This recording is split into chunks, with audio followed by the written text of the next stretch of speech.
In the annals of history, some figures are enigmatic symbols of their era. J. Robert Oppenheimer, the brilliant physicist known as the father of the atomic bomb, is one such individual. But was he truly a national hero, instrumental in winning World War II, or a potential threat to national security? Join us on an intriguing journey as we delve into the life of J. Robert Oppenheimer, exploring his contributions to science and his pivotal role in the Manhattan Project. During the peak of the Cold War, when American fears of the Soviet Union were high, Senator Joseph McCarthy helped stoke a mass paranoia that communists were infiltrating life in the United States. The ensuing hysteria led the loyalties of hundreds to be scrutinized during the so-called Red Scare. One such person to come under fire was the famed physicist J. Robert Oppenheimer, the father of the atomic bomb.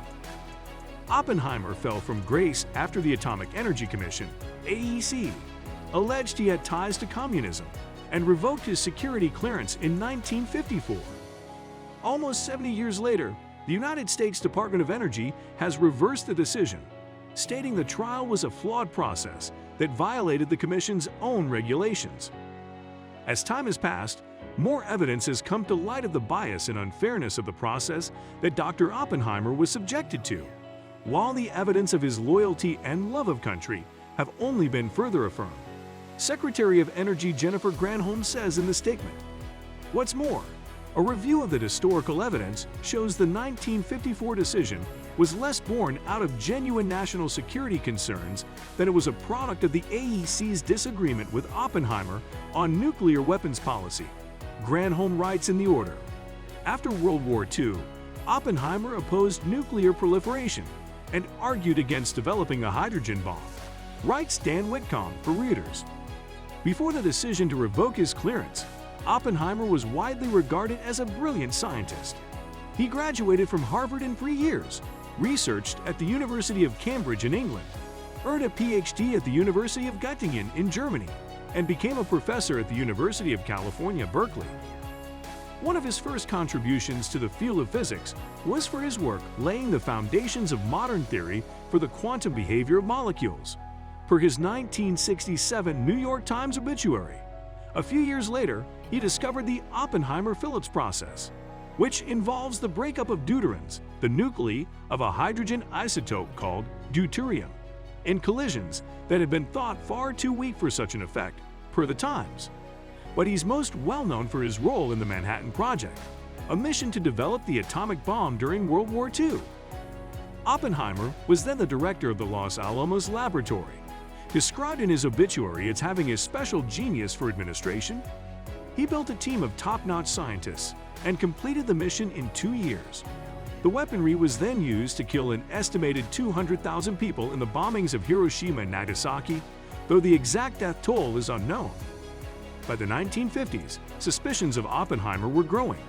The physicist had past associations with communists, including his brother, Frank, who briefly joined the party from 1937 to 1941.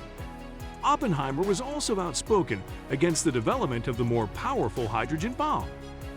In 1954, after a trial that lasted 19 days, the AEC declared Oppenheimer a risk to the United States, saying he had fundamental defects in his character, per the Associated Press.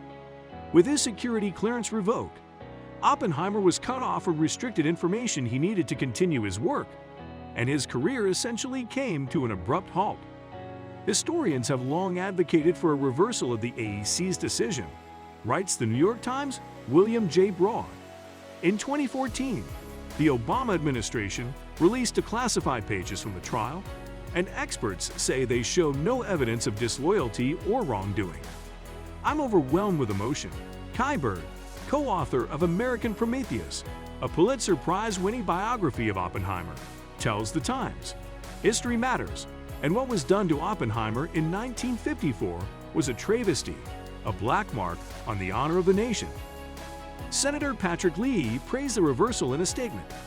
This decision reaffirms that government scientists, whether renowned like Oppenheimer or a technician doing his or her daily job, including those willing to raise safety concerns or to express unpopular opinions on matters of national security, can do so freely and that their cases will be fairly reviewed based on facts, not personal animus or politics. Editor's note: January 18, 2023. This story has been updated to more accurately describe Oppenheimer's role in the Manhattan Project and the consequences of the removal of his security clearance. The headline has also been changed to better reflect the actual action taken by the AEC. The complicated and contentious life of J. Robert Oppenheimer, a national hero to some and a possible menace to others, is complete. It's critical to remember that history frequently has nuances when considering Oppenheimer's life. It is impossible to dispute Oppenheimer's contributions to science and his involvement in the creation of the atomic bomb. However, losing his security clearance calls into question the delicate balance between personal freedoms and national security. Our exploration doesn't end here.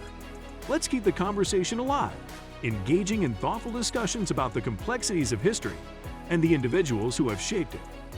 As we examine the lives of historical figures, let's remember that they were human, with strengths and flaws, driven by passion, ambition, and conviction. We aim to educate and inspire, fostering understanding and empathy for the diverse perspectives shaping our world. Thank you for joining us on this thought-provoking journey into the life of J. Robert Oppenheimer. If you found this video enlightening, consider giving it a thumbs up and sharing it to spark meaningful conversations.